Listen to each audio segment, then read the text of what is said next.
My mom gave my younger sister the money I've been saving for 3 years because my sister wanted to give her boyfriend an expensive gift. I'd been saving up for 3 years, every extra dollar from my part-time job, every bit of birthday money, even the loose change I found in the couch cushions, it all went into this fund. It wasn't a huge amount, but to me, it was everything. I had plans for that money, big plans. I'm talking about finally getting my hands on that motorcycle I'd been dreaming about since forever. It wasn't just any bike, it was the bike, the one I'd been drooling over online, reading reviews, watching videos of. It was freedom onto wheels, a way to finally break out of the monotony of life and just go. But then, in one conversation, everything fell apart. I came home one day after work, and I noticed that my mom and my younger sister, Lily, were sitting at the kitchen table, deep in conversation. That wasn't unusual, they were close. Lily, being 4 years younger than me, was still in high school and had always been the baby of the family. She had this way of getting what she wanted, but I never thought it would go this far. I grabbed a soda from the fridge and was about to head to my room when I heard my name. I paused, not out of any real concern, but more out of curiosity. "I just think he'll understand," my mom was saying. Lily nodded, her expression serious, almost contrite. "I know, but I still feel bad." "You don't need to feel bad," Mom reassured her. "It's for a good cause." My curiosity turned into a sinking feeling. I knew that tone of voice. It was the same tone my mom used when she was about to break some bad news but was trying to cushion the blow. "What's going on?" I asked, leaning against the doorway. Mom and Lily looked at each other, and Lily suddenly found the pattern on the kitchen table very interesting. Mom sighed and gestured for me to sit down. "Okay, so, you know how you've been saving up for that motorcycle?" she began. My stomach twisted. I didn't like where this was going. "Yeah," I replied cautiously. "Well," she continued, "Lily's been in a bit of a situation." Lily finally looked up at me, her eyes wide and full of that practiced innocence. "I didn't mean for it to happen like this, I swear." I stared at her, waiting for some sort of explanation. None came. Mom sighed again, and this time she just blurted it out. "We've decided to give the money you've saved to Lily so she can buy a gift for her boyfriend." At first, I thought I must have misheard. Surely, they couldn't be serious. I mean, this was a joke, right? Some kind of messed up prank. "What?"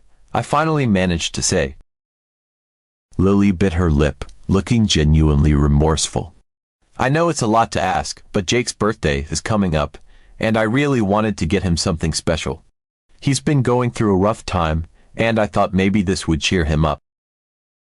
I blinked, trying to process the absurdity of the situation. "So, you're taking the money I've been saving for 3 years to buy your boyfriend a gift?" Mom interjected before Lily could respond. "It's not just any gift, it's something really meaningful. He's been there for Lily through some tough times, and this is a way for her to show her appreciation." I couldn't believe what I was hearing. "You're serious, you're actually serious." Lily looked down again, and I could see her guilt, but it didn't matter. This wasn't just about the money, it was about the principle. I'd worked so hard, sacrificed so much, and they were just taking it away like it was nothing. Mom must have sensed the anger building inside me because she quickly added, "We'll make it up to you, I promise. I'll help you save up again, and I'm sure your dad will pitch in too, but right now, Lily really needs this." I felt like I'd been punched in the gut. They weren't even asking me. They were telling me, this was already decided. My feelings, my plans, they didn't matter, not compared to Lily and her boyfriend. I stood up, the chair scraping loudly against the floor. "I can't believe this," I said, my voice shaking with barely contained rage. "I can't believe you would do this to me." Lily reached out as if to touch my arm, but I pulled away. "I'm sorry," she whispered, tears welling up in her eyes. "I really am." But I didn't care. I was too angry to care. Without another word, I turned and walked out of the kitchen, heading straight for my room. I slammed the door behind me and collapsed onto my bed, staring up at the ceiling, my mind racing. I spent the next few days avoiding them as much as possible. I went to work, came home, and stayed in my room. I didn't want to talk to them, didn't want to hear their excuses or apologies. I was still too angry to hurt. But eventually, Mom cornered me in the hallway. "We need to talk," she said, her tone leaving no room for argument. Reluctantly, I followed her to the kitchen, where Lily was already sitting, looking miserable. I leaned against the counter, arms crossed, waiting. "I know you're angry," Mom began, "and you have every right to be. But I want you to understand that this wasn't an easy decision for me. I didn't do this lightly." "Could have fooled me," I muttered. Mom ignored that. "I know how much that money meant to you. But Lily's in a difficult place right now, and as her mother, I have to do what I think is best for her." "And what about what's best for me?" I shot back. "Doesn't that matter?"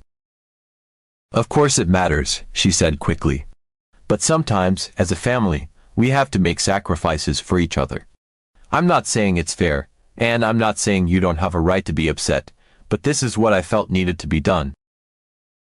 I shook my head, unable to believe what I was hearing. "So, what now? I'm just supposed to suck it up and pretend everything's okay." One evening, about a week after the initial blow-up, Mom came into my room. I was lying on my bed, staring at the ceiling, trying to distract myself with music. I didn't look at her when she entered, keeping my gaze fixed upwards. She stood there for a moment, hesitating, before finally sitting down on the edge of my bed.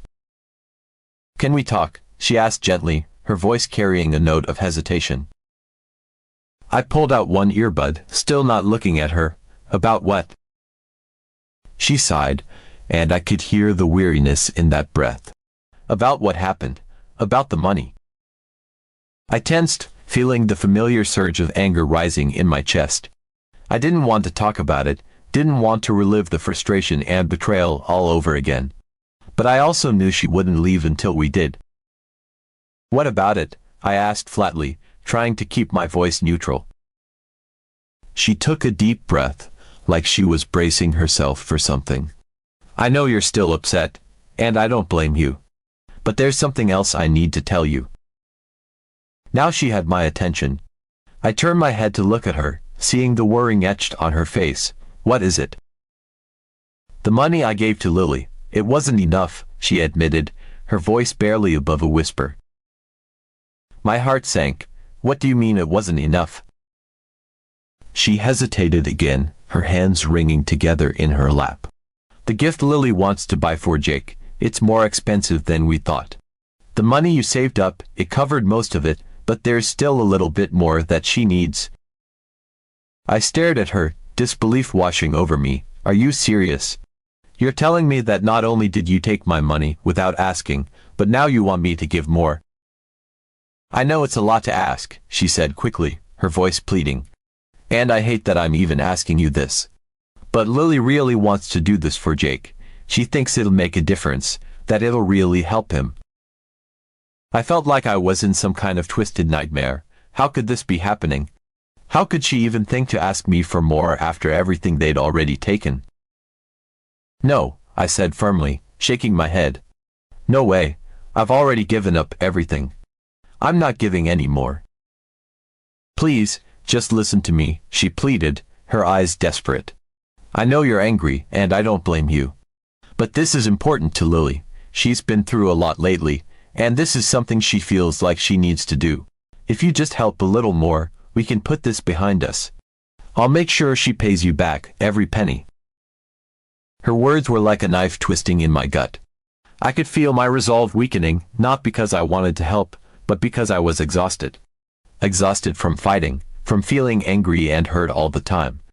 Part of me just wanted this whole nightmare to be over, but another part of me, the part that had been so determined to save up for something I wanted, was screaming at me to say no. To stand up for myself, to not let them take any more from me. But as I looked into my mom's eyes, filled with that desperate hope, I felt that part of me slowly give in. "How much more do you need?" I asked, my voice hollow. Mom's relief was palpable. "Just a little more, maybe a couple $100.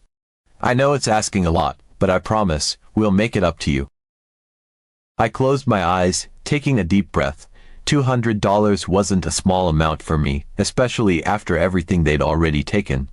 But I knew, deep down, that if I didn't give in now, this would drag on even longer, and I just wanted it to end. "Fine," I said, barely recognizing my own voice. "I'll give you the money, but after this, I'm done. I don't want to hear about it anymore." Mom's eyes filled with gratitude. "Thank you. I know this isn't easy for you, and I can't tell you how much I appreciate it. Lily will be so grateful." I didn't respond. I just nodded, feeling numb. Mom stayed for a moment longer, like she wanted to say something else, but then she seemed to think better of it. She stood up, gave me a small, hesitant smile, and left the room. As soon as she was gone, I felt a wave of regret wash over me. I knew I shouldn't have agreed, knew that I was only going to feel worse once the money was gone. But it was too late now. I had made my choice, and there was no turning back. The next day, I transferred the extra $200 to Mom's account. It felt like I was handing over the last piece of my dignity, the final shred of hope I had held onto. But I did it anyway, trying to convince myself that it was for the best, that this would finally put an end to the tension and the guilt that had been suffocating the house. But the truth was, it didn't, not really. Lily was over the moon when Mom told her the money was enough. She came to my room, practically bouncing with excitement, her eyes shining with gratitude. "Thank you, thank you, thank you," she gushed, throwing her arms around me before I could react. "I can't believe you did this for me. You have no idea how much it means to me." I stood there stiffly, not returning the hug, just letting her cling to me. Her joy was almost painful to watch. I could see how much this gift for Jake meant to her, how much she had pinned her hopes on it. But all I could feel was an overwhelming sense of loss. "You're welcome," I mumbled, more out of obligation than sincerity. The days that followed were a blur of forced smiles and strained conversations. Lily bought the gift for Jake, a high-end watch that she had been eyeing for months. She was so excited, talking nonstop about how much Jake would love it, how it would cheer him up after everything he had been through.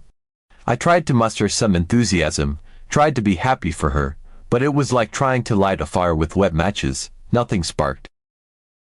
The night she gave Jake the gift, she came home glowing with happiness.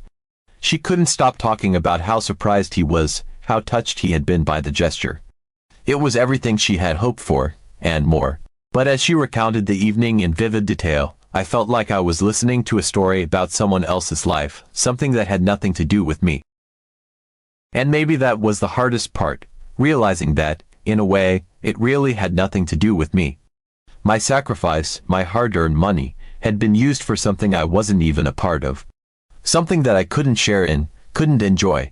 It was like I had been written out of my own story, relegated to the sidelines while Lily and Jake played the main roles. One evening, as I sat in the living room trying to lose myself in a game, Lily walked in, chatting on the phone with Jake.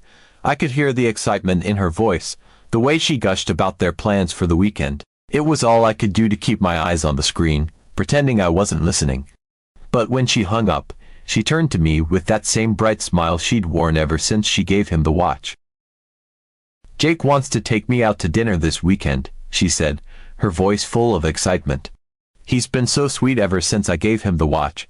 I think it really made a difference." I didn't look at her. "That's great, Lily." She must have noticed the lack of enthusiasm in my voice, because she hesitated for a moment. "I know you're still mad at me," she said softly. "And I don't blame you, but I really am going to pay you back. I just need a little more time." This was the moment I had been waiting for, the moment when I could finally ask her about the money. I had tried to be patient, tried to give her the benefit of the doubt, but the more time passed, the more it felt like she was just stringing me along. I had to know where things stood. "When?" I asked, keeping my voice as even as I could. "When are you going to start paying me back?" She bit her lip, looking uncomfortable. "I don't know yet. I've been trying to save up, but it's been hard.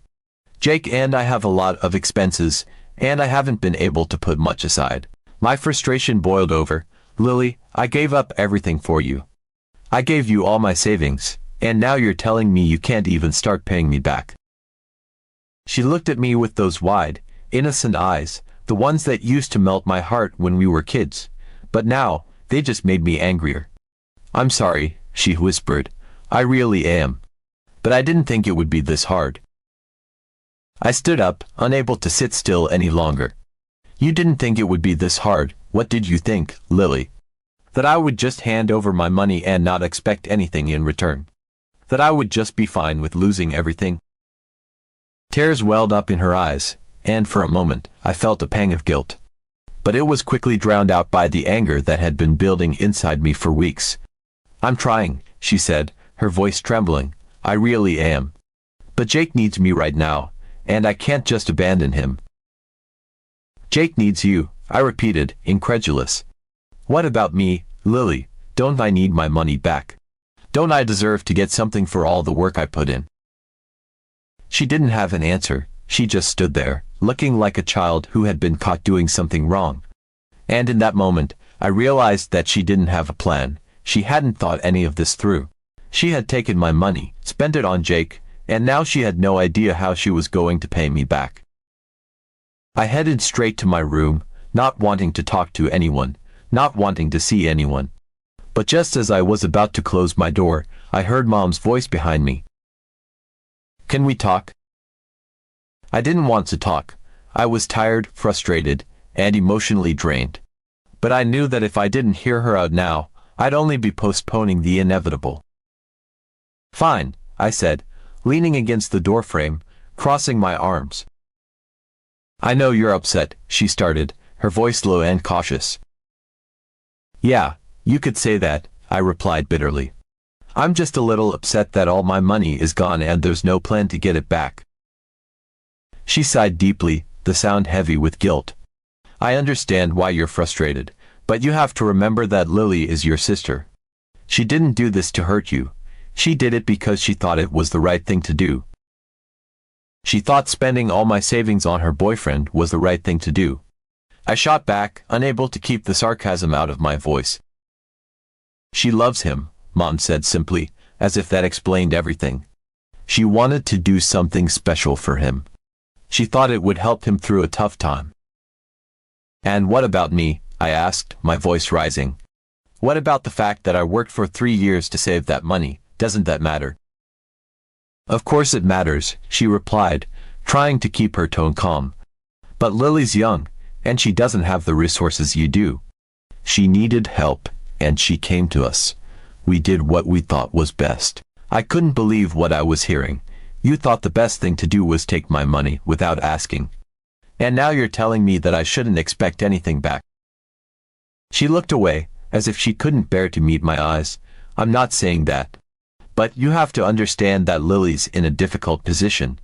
She doesn't have the money to pay you back right now. And you, well, you can earn more. You're smart, hardworking. You'll bounce back from this. The words hit me like a punch to the gut. I'll bounce back. I repeated, my voice trembling with rage. That's what you think. That I should just suck it up and keep working because I can bounce back. Mom reached out, trying to place a comforting hand on my arm, but I pulled away. Honey, I'm not saying it's fair. I'm just saying that you're strong. You can handle this. Lily can't. Because you've coddled her, I snapped. You've always put her first, no matter what. And now I'm the one who has to suffer for it. That's not true, she said, her voice firming. We've always tried to do what's best for both of you. This time, it was just more complicated. Lily was in a bad place, and we had to make a tough decision. Yeah, and that decision was to screw me over, I shot back. Please don't talk like that, she pleaded. We're family. We're supposed to look out for each other. Is that what you call this? Looking out for each other, I scoffed. Because it sure feels like I'm the only one who got the short end of the stick. Mom took a deep breath, as if trying to calm herself down. I know this isn't easy for you. But, you have to trust that we did what we thought was right. We ended the conversation. I realized that no one was actually going to give me my money back. What do you think about it?